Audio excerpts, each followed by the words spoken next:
আসসালামু আলাইকুম। তো গাজীপুর গাছা স্কুল মাঠে মাসব্যাপী মেলা হয়েছিল। দেন আমরা সেখানে গিয়েছিলাম ঘুরতে। ভেবেছিলাম মেলাতে গিয়ে ঘুরবো ফিরবো, কিসুমিসু খাওয়া দাওয়া করবো, দেন ভরপুর এনজয় করব। কিন্তু গাইস, মেলাতে গিয়ে যা হয়েছে সেটাই শেয়ার করব আজকের ব্লগে। দিনটা ছিল শুক্রবার, বিকেলে বাসা থেকে বের হয়ে হাঁটতে হাঁটতে যাচ্ছিলাম নিলয় গাছা স্কুল মাঠের দিকে। এই যে গাইস দেখতে পাচ্ছেন, রাস্তা একদম ব্লক। মেলাতে এত পরিমাণ মানুষ যাওয়া আসা করতেছে, কি আর বলবো, লাইক রাস্তা একদম ব্লক করে ফেলছে। তো আমি ফাইনালি চলে আসলাম মেলার সামনে। জাস্ট এখানকার ভিউটা দেখেন গাইস, শুধু মানুষের মাথা আর মাথা।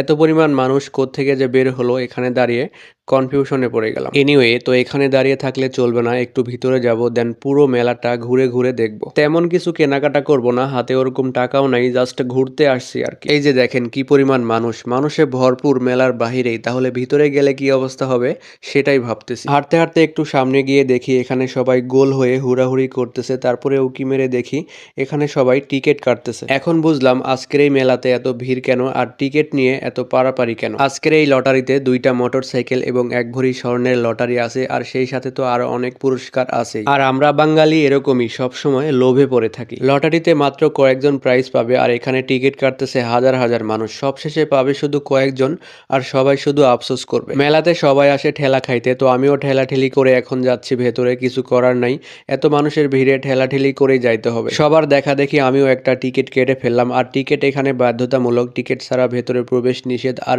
প্রবেশ টিকিটের সাথে আছে হচ্ছে বড় বড় বেশ কয়েকটা পুরস্কার। এই যে গাইস দেখতে পাচ্ছেন, এটা হচ্ছে মেলার মেইন গেট, মাঝখানেরটা হচ্ছে এক্সিট গেট, আর দুই সাইডের দুইটা হচ্ছে এন্ট্রি গেট। এখানে যে পরিমাণ মানুষ, কিভাবে যে ভেতরে ঢুকবো চিন্তায় পড়ে গেলাম। তারপর অনেক ঠেলাঠেলি আর যুদ্ধের পরে ফাইনালি আমি এখন গেটের ভেতরে। গাইস এই জায়গাটার অবস্থা দেখেন, চিন্তা করছেন এখানে কি পরিমাণ মানুষ, এখানে পা রাখার মতো জায়গা নেই। এখন আমি এতগুলো মানুষের মধ্য দিয়ে ভেতরে যাব কিভাবে, আর চারিদিকে ঘুরে ফিরে মেলাটা ভিজিট করব কিভাবে, আমার মাথায় আসতেছে না। এখানে দাঁড়িয়ে সামনে তাকাইলে শুধু মানুষের মাথা ছাড়া আর কিছুই দেখা যাচ্ছে না। তো আমি এখানে দাঁড়িয়ে দাঁড়িয়ে কিছুক্ষণ ভিডিও করলাম, যেহেতু এত সুন্দর একটা ভিউ, এটা তো কোনোভাবে মিস করা যাবে না, তাই না? তারপর আমি আস্তে আস্তে একটু ভেতরে চলে আসলাম। এখানে টিকিট জমা করার ড্রাম আছে, যেহেতু টিকিট কিনে ফেলেছি, টিকিট তো জমা করতে হবে, যদি কিছু একটা পাই, আর যদি না পাই তাহলে তো না। এই যে দেখেন গাইস, মানুষ কত পরিমাণ টিকিট জমা করতেছে, ড্রামের মধ্যে আর জায়গায় নাই, একটু পরেই ফিল আপ হয়ে যাবে। তারপর গাইস তাড়াতাড়ি করে আমিও টিকিটটা ভেতরে ঢুকিয়ে দিলাম, দেখা যাক কি হয়। টিকিটটা ড্রামে জমা করার পরে ভেতর থেকে একটু ঘুরে আসলাম, মানে এত পরিমাণ মানুষ, আমার দম বন্ধ হয়ে আসতেছে। তারপরে গাইস আমরা একটু পরেই বের হয়ে গেছি।